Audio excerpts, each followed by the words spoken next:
Story of my life. Trying to help my son get his Jeep, or his truck, not Jeep. This is my Jeep. Trying to get this to work.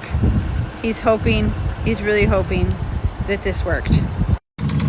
It did not fix it. Oh man.